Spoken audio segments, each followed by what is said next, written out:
Inside the boot of a British diplomatic car, Oleg Gordievsky lay folded beneath blankets and luggage, listening to a dog search for him. The car had stopped at the Soviet border with Finland. Guards moved around the vehicle.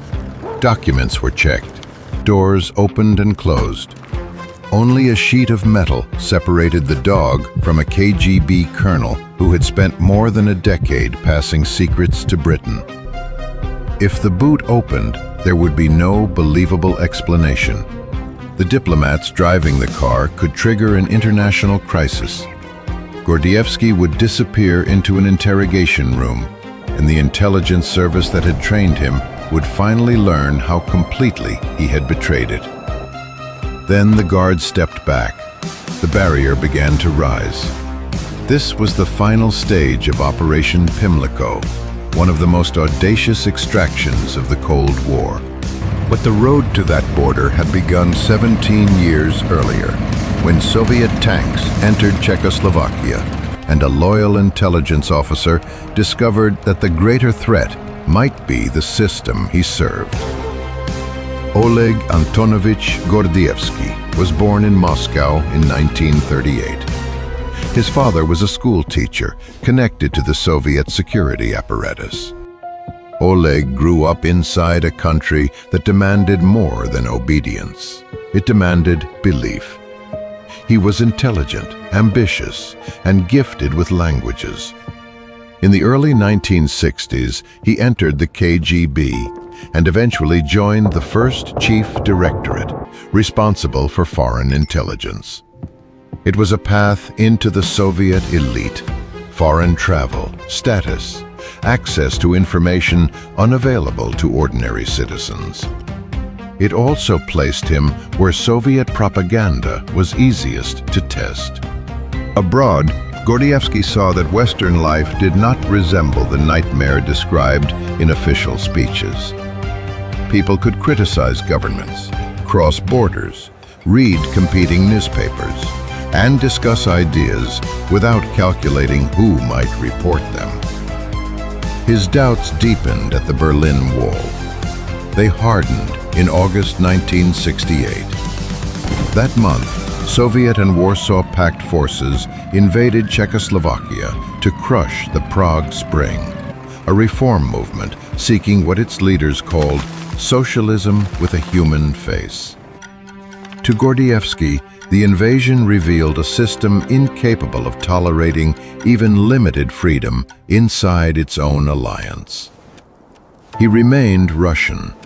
He did not suddenly embrace every Western policy, but he came to see the one-party Soviet state as dangerous to Russia and to Europe. While posted in Copenhagen, he began testing whether the West might listen.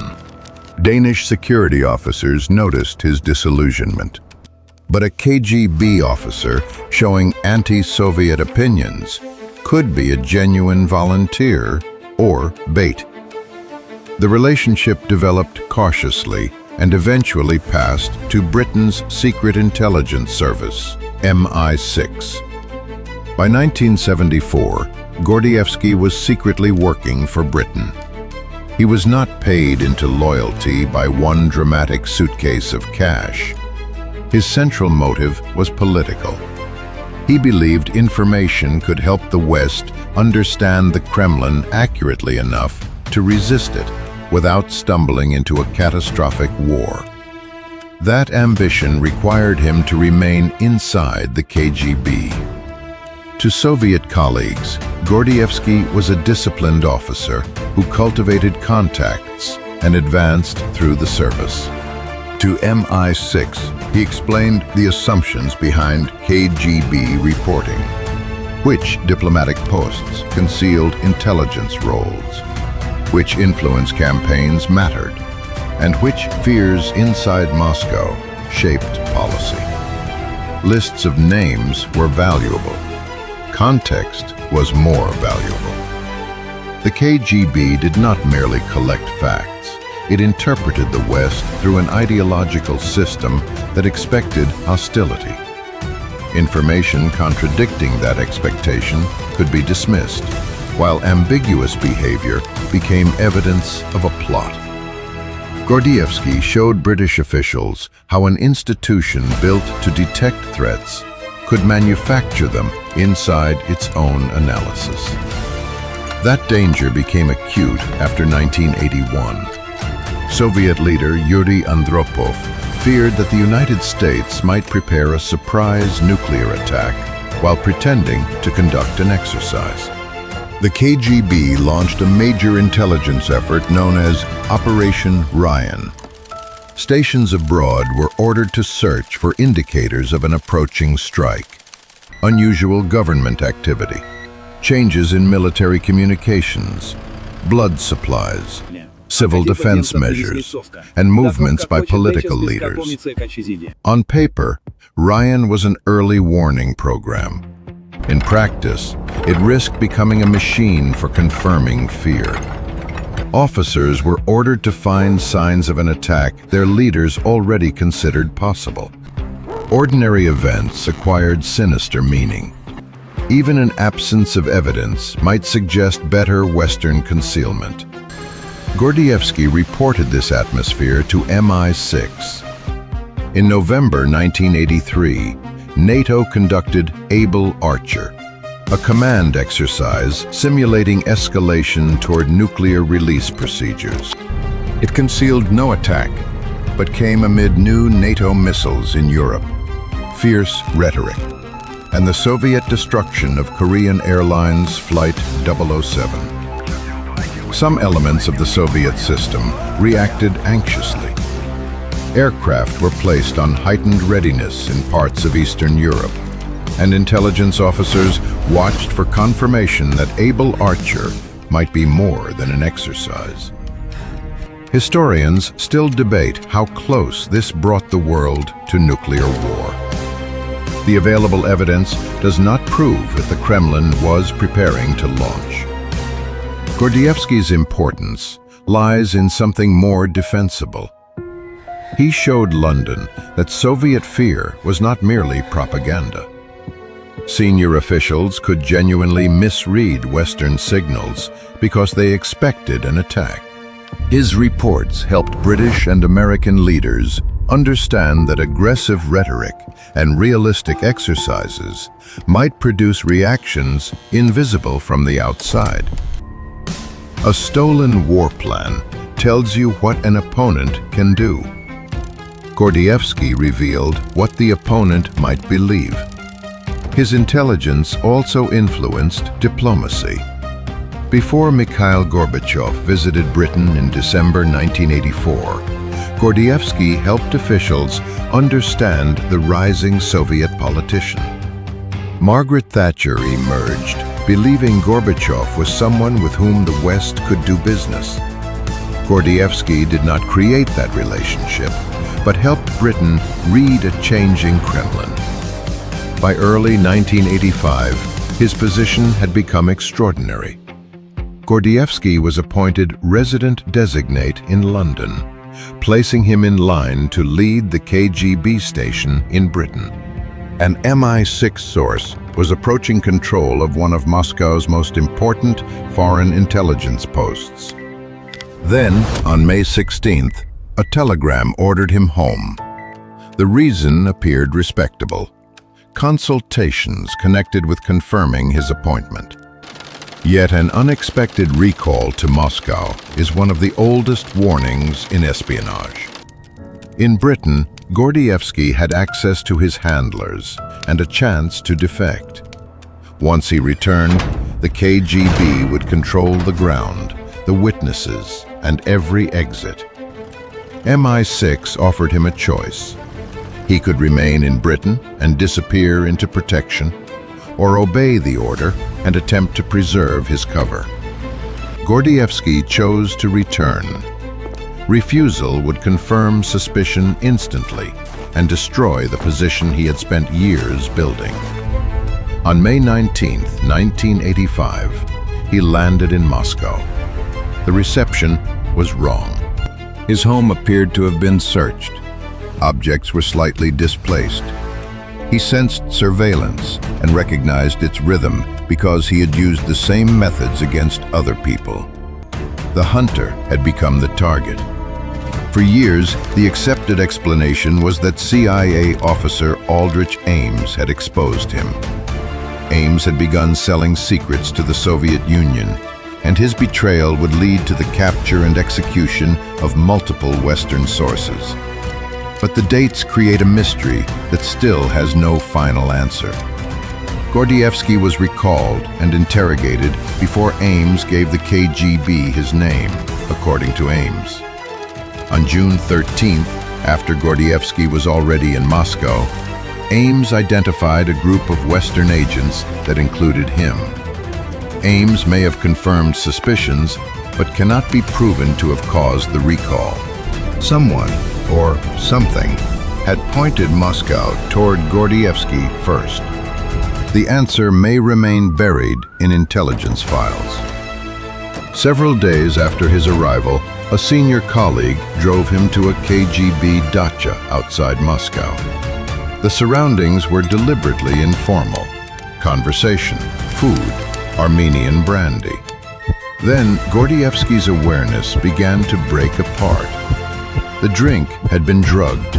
His memories came in fragments. He became intensely talkative, drifted through periods of consciousness, and faced questions about Britain and betrayal. At one point, he awoke partly undressed in a bedroom. Senior officers told him he had confessed and demanded that he repeat the confession. No drug can mechanically extract truth. Sedatives and other chemicals can confuse a subject, lower resistance, create memory gaps, and produce unreliable speech. The KGB combined chemistry with psychological pressure.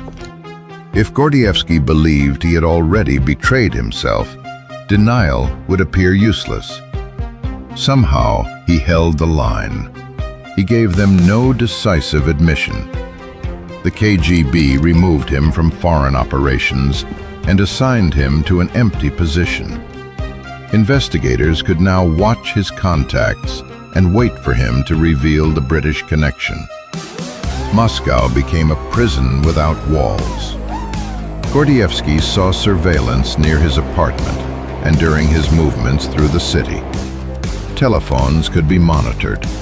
Friends might be questioned. Every day outside Lefortovo prison was borrowed time. Years earlier, MI6 officer Valery Petit had designed an emergency extraction plan for exactly this kind of disaster. Its code name was Pimlico. It required no radio message that Soviet technicians could intercept. Activation depended on ordinary objects displayed in public. At the appointed place and time, Gordievsky appeared near a Moscow bread shop, wearing a gray cap and carrying a Safeway bag, an unmistakably Western object in the Soviet capital. An MI6 officer passed carrying a Harrods bag and eating a Mars bar. They made the brief contact required by the plan. To pedestrians, nothing had happened. To MI6, the message was clear: get him out. On July 19th, Gordievsky left home as though beginning an ordinary routine. He used the counter-surveillance skills the KGB had taught him, changing pace and transport while searching for the moment when his watchers lost contact. Then he boarded a train toward Leningrad. From Leningrad, he continued toward Vyborg and a rendezvous near Finland. Each inspection could expose him. A single alert could close the railway, roads, and border.